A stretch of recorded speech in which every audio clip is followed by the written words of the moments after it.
forte passo la campagna vaccinale in Veneto. Dal 3 giugno si apre a tutti, dai 12 anni in su. Svolta storica, afferma Zaia, che avverte: servono i vaccini. Da oggi la possibilità del servizio al bancone dei bar e dei posti interni per i ristoranti. Il sorriso degli esercenti dopo mesi da incubo. Il Ministero della Salute avverte: resta il limite dei 4 per tavolo, ed è subito polemica. Dopo 14 mesi di chiusura, oggi è riaperto l'aeroporto di Treviso, diventato base Ryanair in Italia. 60 destinazioni per l'estate, 140 voli a settimana. Marchi, torna la vita nello scalo. Sabato la ripartenza anche delle crociere da Venezia, con la MSC Orchestra che salterà le 17. I no-navi hanno già annunciato azioni di protesta. Inseguimento da film nella notte a Verona. I carabinieri riescono a bloccare un pusher che aveva con sé in auto ben 3 kg di droga. Flash mob di Fratelli d'Italia nel pomeriggio davanti a Ca' Foscari, dopo il blitz del collettivo universitario in alcune librerie. L'attacco: questa è cultura dell'odio, gli studenti non prendiamo lezioni di democrazia da voi.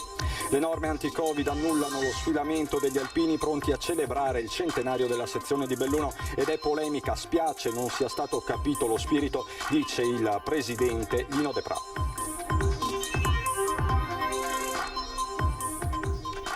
Bentrovati, buonasera telespettatrici, telespettatori di Antenna 3. La campagna vaccinale in primo piano, la svolta alla campagna vaccinale con l'annuncio odierno del governatore Zaia, perché dal 3 di giugno le prenotazioni si apriranno a tutti, dai 12 anni in su. Alla mezzanotte è un istante del 3 di giugno. La Regione Veneto apre le agende per gli over 12 anni. La campagna vaccinale cambia di nuovo passo. A poco più di 24 ore dal via libera di AIFA alla vaccinazione dei ragazzi tra i 12 e i 15 anni, il Veneto è già pronto a sganciarsi dalla logica delle fasce d'età. Il liberi tutti vaccinale da prospettiva diventa quindi realtà.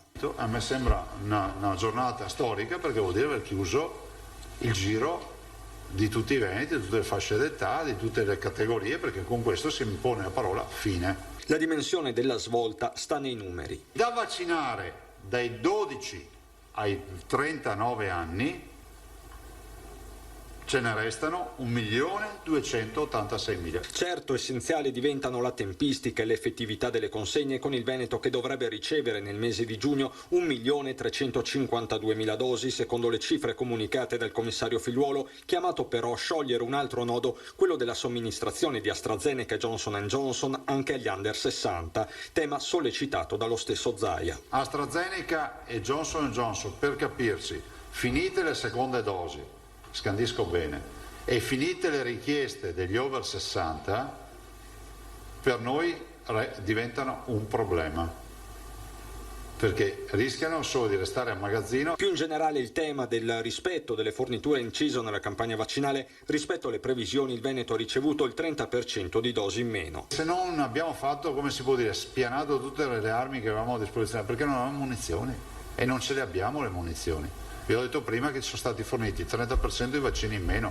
Non è colpa di Figliuolo, è colpa dell'Europa, del contratto che non c'è, è dai tempi di Arcuri che ci trasciniamo a sta rogna. Programmazione che diventa essenziale in vista della ormai assodata, seppure non ufficiale, terza dose. A mio avviso ci sarà. Chiamatela la terza vaccinazione, chiamatelo richiamo o chiamatela vaccinazione da fare, ma ci sarà. Noi siamo convinti, ve l'ho detto prima, che ci ritroveremo in una situazione di contiguità tra la fine di questa campagna vaccinale e l'inizio della prossima. Oggi, 1 giugno, segna anche un passo in avanti sul fronte delle riaperture. Oggi riaprono gli spazi interni al chiuso di bar e ristoranti, ma quella che sembrava una giornata di ripartenza sta diventando un nuovo fronte. Una frenata infatti è arrivata nel pomeriggio dal Ministero della Salute sul numero dei commensali che possono sedere allo stesso tavolo, un massimo di 4 persone, salvo che siano tutti conviventi, limite che resta sia nelle zone bianche che in quelle gialle e che sembrava superato. Apriti cielo, è subito scattata la polemica da parte dei ristoratori e su questo verte il sondaggio di questa sera di Ring. Ristoranti, massimo 4 a tavola è giusto? Sì, il numero è quello verde, 0422 1626 691, no, non è giusto, il numero è quello in rosso, 0422 1626 690. La chiamata come sempre è gratuita. L'esito questa sera Ring in studio con il vice direttore Ferdinando Avarino. Una giornata comunque da raccontare, per questo andiamo a Treviso dove c'è la nostra Anna Maria Parisi con Simone Merlo. Buonasera Anna Maria. Sì, buonasera a te e a tutti i nostri telespettatori. Cristian, allora dicevi bene, insomma è stata una mattinata di passione per i ristoratori perché nell'eccesso di comunicazioni e informazioni ecco che si è creato anche in questo caso la disinformazione in merito a quante persone debbano stare sedute al tavolo sia all'aperto, lo diciamo, che al chiuso.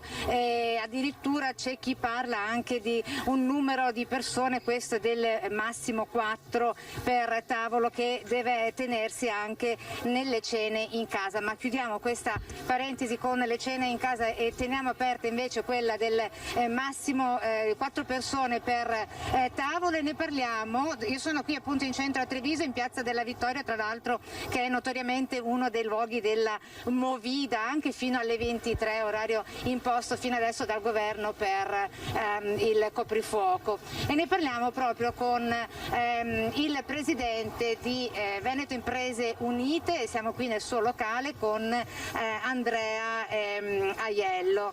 Buonasera Andrea. Buonasera a voi, grazie come sempre. Dunque Andrea, oggi lei che è presidente di Veneto Imprese Unite naturalmente ha avuto il focus con tutte le prefetture territoriali della nostra regione.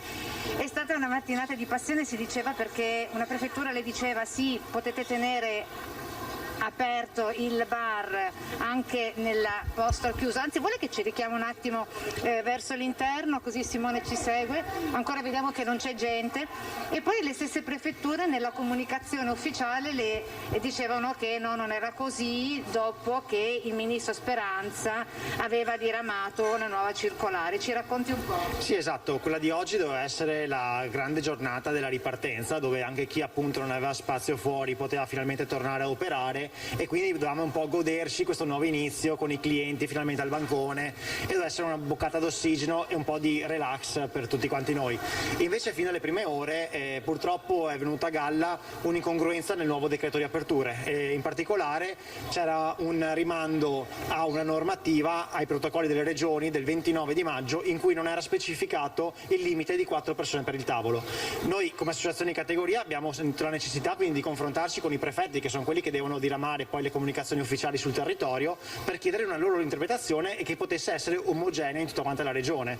Purtroppo però abbiamo iniziato a ricevere delle informazioni frammentate fino a quando la prefettura di Venezia ci ha messo per iscritto con il viceprefetto genovese che a loro discrezione sembrava che fosse possibile avere più di 4 persone per tavolo. E poi invece al momento in cui la cosa è stata comunicata è uscita invece il comunicato stampa del ministro Speranza, ministro della Salute, dove è andato a contraddire tutto questo, e nel frattempo nelle ore seguenti anche le varie prefetture del Veneto hanno preso atto di quanto aveva detto il ministro, confermandoci che le 4 persone rimarranno anche in zona bianca. Allora, con questa notizia chiedo al presidente Andrea Pensaiello se può restare ancora con noi, perché direi, se sei d'accordo Cristian, di lanciare da qui il servizio che riepiloga che cosa è accaduto in mattinata, e poi torniamo ancora qui in Piazza della Vittoria. Oggi primo caffè al bancone, che effetto fa? Era ora, perché si inizia poi anche col periodo così, con l'estate, siamo felici perché si torna un po' alla normalità. Un primo ritorno alla realtà, sperando che quest'estate le cose vadano sempre migliorando. Un rito riconquistato che profuma più del solito quello del caffè al bancone, nonostante ancora ci sia confusione su date relativi via libera da parte dei clienti, che da oggi hanno ripreso a gustare un sorso di normalità. tante persone non lo sanno ancora, però il fatto solo di poter entrare in serenità senza sentirsi, tra virgolette, di troppo è un aspetto bellissimo.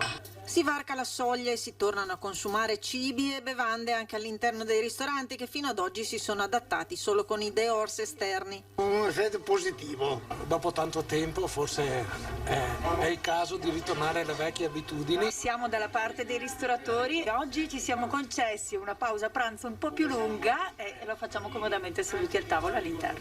Ecco la mascherina, ma sto sorridendo da questa mattina perché per noi significa tanto. Ma a spegnere molti sorrisi e far scoppiare la polemica, la precisazione dell'ultima ora arrivata dal Ministero della Salute, che ribadisce il limite di 4 persone a tavola se non conviventi anche in zona gialla e bianca, per cui Veneto Imprese Unite prende posizione considerandolo l'ennesimo passo falso del governo, dopo una mattinata in cui la comunicazione verbale della prefettura di Treviso e scritta da quella di Venezia, si legge nella nota, confermava l'abolizione di tale vincolo.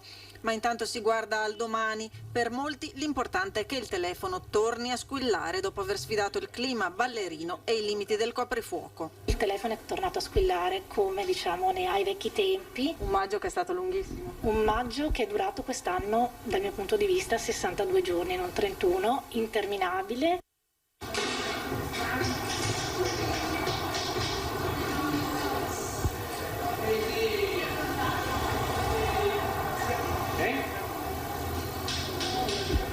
Eccoci rientrati appunto in Piazza della Vittoria, ci siamo avvicinati al bancone del locale che ci sta ospitando, che è del presidente di Veneto Imprese Unite, Andrea Penzo Aiello. Diceva Presidente che con questa nuova disposizione, cioè di massimo 4 persone sedute al tavolo tanto all'aperto quanto al chiuso, le sono saltati o comunque ha dovuto rivedere certe iniziative, certi eventi che aveva in programma. Di cosa stiamo parlando? Esattamente, perché comunque siamo ormai tutti quanti consapevoli che torneremo a zona bianca dal lunedì 7 di giugno e come sembrava, almeno in zona bianca non doveva più esserci nessun vincolo se non il distanziamento e la mascherina. Proprio per questo motivo abbiamo cercato di spostare da questa settimana alla settimana prossima diverse feste, come ad esempio una festa per il pensionamento, dei compleanni, proprio per permettere alla gente di fare delle tavolate e stare insieme seppur distanziati e in sicurezza.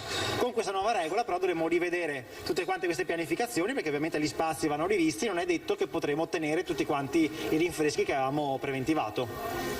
E allora ti restituisco la linea, ringrazio il Presidente per il collegamento. Restano ancora aperti molti temi che andremo a trattare nel corso delle prossime edizioni e ci salutiamo, Christian, con un caffè che da oggi possiamo bere nuovamente al bancone del bar. A voi la linea. Assolutamente, grazie Anna Maria Parisi, grazie ad Andrea Penzo Aiello e Simone Merlo. Il viaggio della nostra Anna Maria proseguirà per tutta la serata nel cuore di Treviso. Ci sono poi i temi del commercio. Ieri le perplessità di Federmoda Treviso in merito alla decisione della Regione di fissare i saldi estivi al 3 luglio ma con vendite promozionali già a partire dal 3 giugno. Rischiamo di perderci, non di guadagnarci. La critica della Federmoda Ring, la trasmissione di Ferdinando Varino, è arrivata la replica dell'assessore regionale Marcato.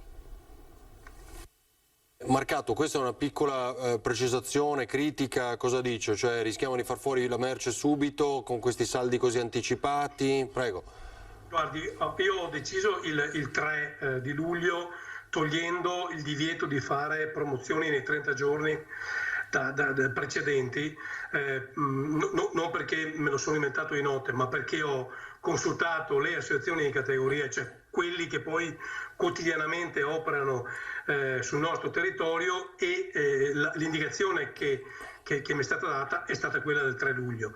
Dopodiché sono andato in Commissione Nazionale Attività Produttive e la stragrande maggioranza delle regioni, soprattutto le nostre contermini, erano per il 3 luglio. Allora si è voluto fare un provvedimento che fosse omogeneo per tutta l'Italia per evitare anche quella concorrenza, diciamo così, sleale a confine che può danneggiare l'una o l'altra regione. Quindi non ho fatto nessun passo come dire da solo, l'ho condiviso con le sezioni di categoria. Qualche voce distonica c'era, come è normale che sia, ma io ho anche il dovere di fare sintesi. Si torna a volare sui cieli di Treviso, ha riaperto oggi dopo 14 mesi di stop lo scalo trevigiano, il Canova.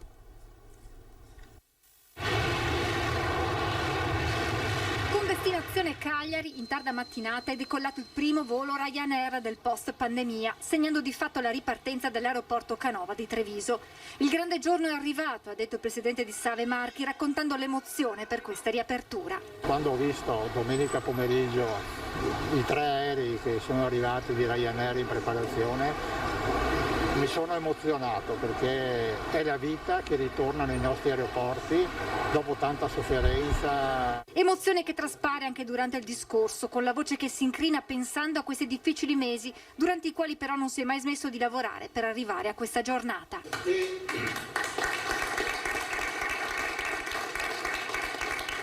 Dopo, come spesso accade, solo quando un brutto periodo, una sofferenza finisce, ci si rende conto di quello che si è sofferto, di quello che si è passato. Una ripresa che ha il sapore dell'inaugurazione con tanto di taglio del nastro, mentre i primi passeggeri in partenza arrivano in pista.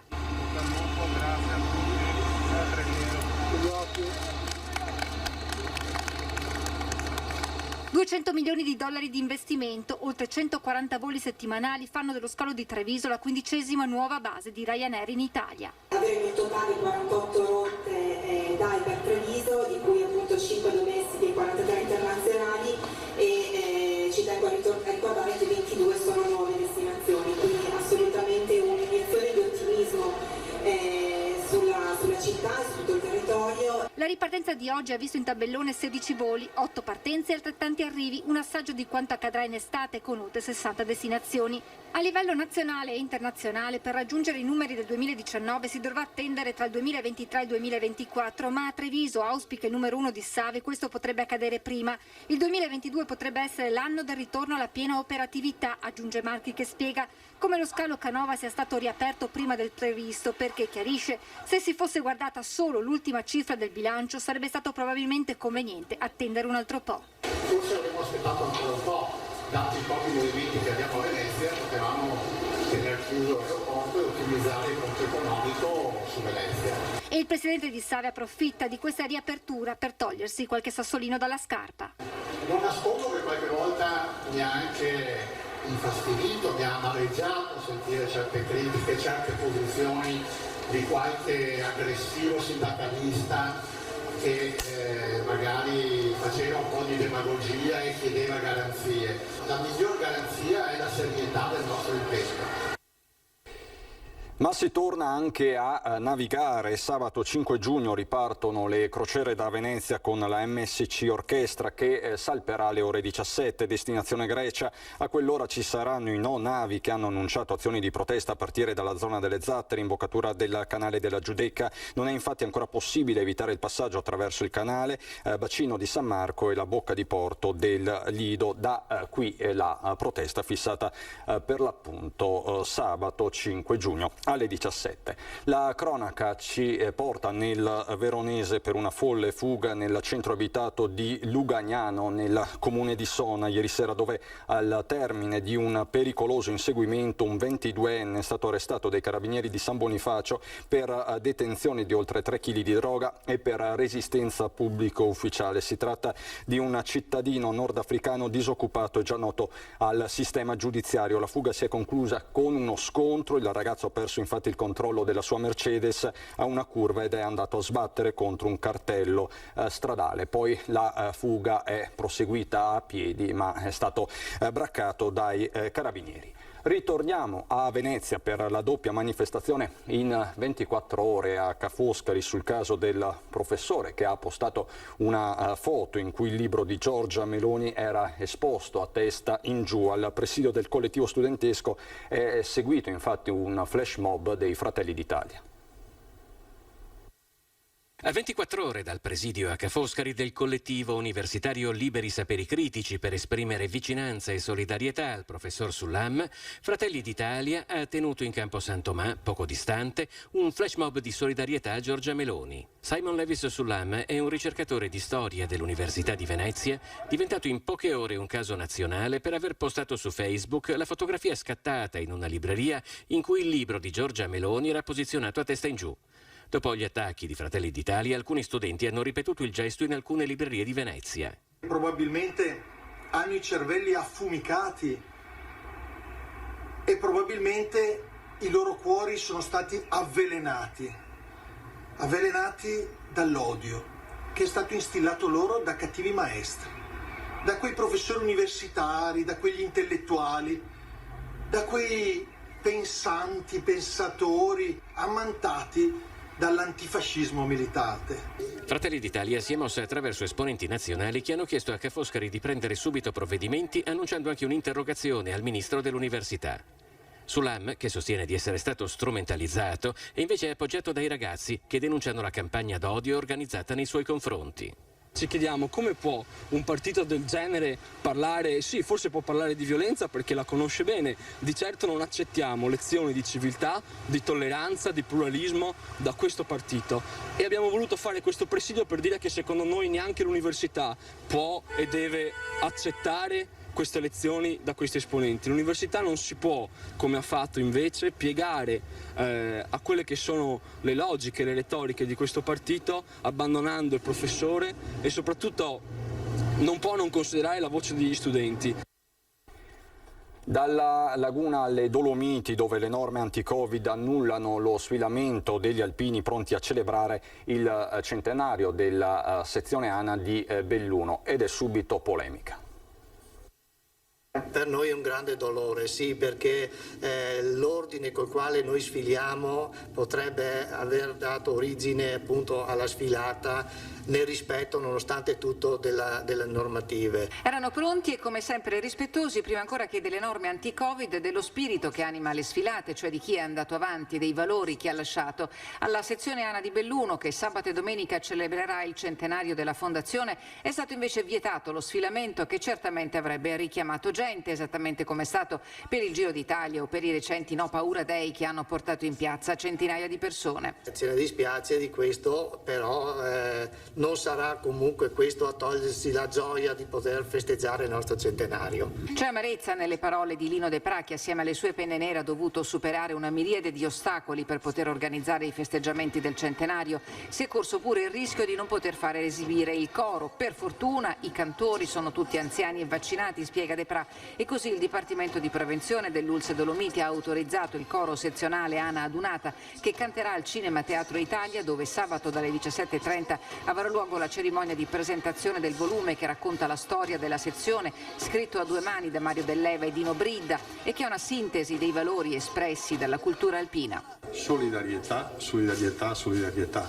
Solidarietà verso, e spirito di servizio verso la comunità, verso le comunità dalle quali provengono gli alpini, dai quali sono generati gli alpini, e vedo che questa solidarietà, che si esplica in vari modi, anche ultimamente nel caso della pandemia abbiamo messo in campo decine e decine di nostri volontari. Prologo delle celebrazioni sabato mattina con la festa sezionale al Col Visentin, dove arriveranno gli atleti di mountain bike dell'ANA da Belluno e Vittorio Veneto lungo 4 itinerari che li condurranno al Sacrario, dove riposano i resti dei caduti del 5° e 3° Artiglieria Alpina.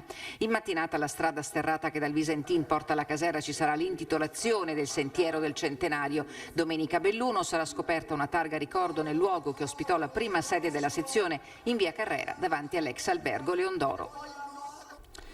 In ultima battuta vi ricordo l'appuntamento con Ring questa sera in studio con Ferdinando Avarino, Mario Conte, sindaco di Treviso, Jonathan Montanariello del Partito Democratico, Marco Bonet, giornalista, collega del Corriere del Veneto, Giuseppe Montuori, coordinatore provinciale di Fratelli d'Italia. Ci saranno poi numerosi collegamenti dal centro di Treviso con Anna Maria Parisi e Simone Merlo. Tutto questo stasera a Ring a partire dalle 21:15. È tutto per questa edizione veneta dei nostri telegiornali. Ci sono le previsioni del tempo. Buon proseguimento di serata.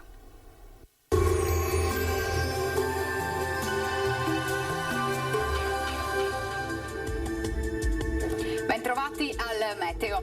2 giugno, festa della Repubblica, con tempo tutto sommato stabile grazie alla presenza dell'alta pressione che si farà via via più forte. Il dettaglio dunque di mercoledì. Sul Veneto avremo un ampio soleggiamento ovunque, qualche addensamento ci sarà, ma insomma nulla di che. La giornata festiva trascorrerà all'insegna del bel tempo prevalente, come vediamo. Tuttavia nel pomeriggio non si escludono degli acquazzoni sui rilievi. Temperature in lieve aumento, minime tra 11 e 15 gradi, valori massimi invece tra 20 e 25 gradi. Ci spostiamo ora sul Friuli Venezia Giulia, anche qui avremo poche novità, tanto sole ovunque, cielo sereno o poco nuvoloso. Temperature minime tra 12 e 15 gradi, massime sui 22-25 gradi. Infine uno sguardo alla situazione del Trentino Alto Adige. Sarà soleggiato, salvo per isolati temporali sui settori alpini di confine. Temperature minime intorno ai 12-13 gradi, massime sui 23-25 all'incirca. Dal meteo di Antena 3 per ora è tutto, arrivederci al prossimo aggiornamento.